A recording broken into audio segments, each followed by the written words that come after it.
રાજકોટ સહિત સમગ્ર સૌરાષ્ટ્રમાં મિની વાવાઝોડું ત્રાટક્યું હતું, જેને કારણે અનેક જગ્યાએ વૃક્ષો તેમજ વીજપોલ ધરાશાયી થવાની ઘટનાઓ બની હતી તેમજ ખેતરમાં રહેલ પાકને પણ ભારે નુકસાન થયું હતું। ત્યારે બીજી તરફ રાજકોટ બેડી માર્કેટિંગ યાર્ડ ખાતે હવામાન વિભાગની આગાહીના પગલે 3-4 દિવસથી જણસીની ખરીદી બંધ કરવામાં આવી હતી। તેમ છતાં ભારે વરસાદના કારણે શેડ નીચે રાખેલ ખેડૂતની મગફળી પાણીના પ્રવાહમાં વહી જવા પામી હતી। ત્યારે વિડીયો વાયરલ થતા બેડી માર્કેટિંગ યાર્ડના ચેરમેન જયેશ બોગરા પણ પરિસ્થિતિ જોવા યાર્ડ ખાતે પહોંચી ગયા હતા। તેમણે જણાવ્યું હતું કે યાર્ડમાં ખેડૂતોને નુકસાની ન જાય તે માટે જણસીની આવક બંધ કરી દીધી છે અને દરેક જણસીના શેડ નીચે રાખવામાં આવી છે, પરંતુ ભારે પવન સાથે થયેલ વરસાદના કારણે શેડ નીચે રાખેલી જણસીમાં પણ પાણી વહેતું રહ્યું, તેથી એક સાઈડમાં પડેલ અંદાજે 20 થી 25 મણ મગફળી પાણીમાં વહી હતી, પરંતુ હાજર વેપારીઓ અને મજૂરોએ મગફળીને વહેતા રોકવા માટે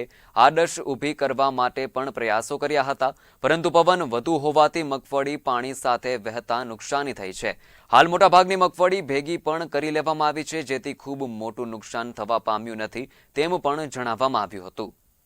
આજે આ માવઠાની આગાહીને અનુકરણ અમે ત્વરિત પગલાં લીધેલા। મગફળી પણ કોઈ છેલ્લે ડૂમ સિવાય ઉતારેલી નથી, પણ જે આ મગફળી તણાતી દેખાય છે એ ડૂમની અંદર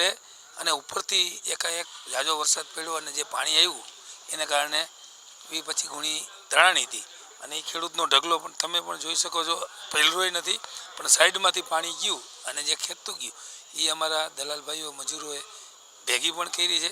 એટલે એ બહુ મોટું નુકસાન નથી, પણ આમ મગફળી જેની છે એને નુકસાની ગઈ એ અમારી દ્રષ્ટિએ ખરાબ બાબત છે,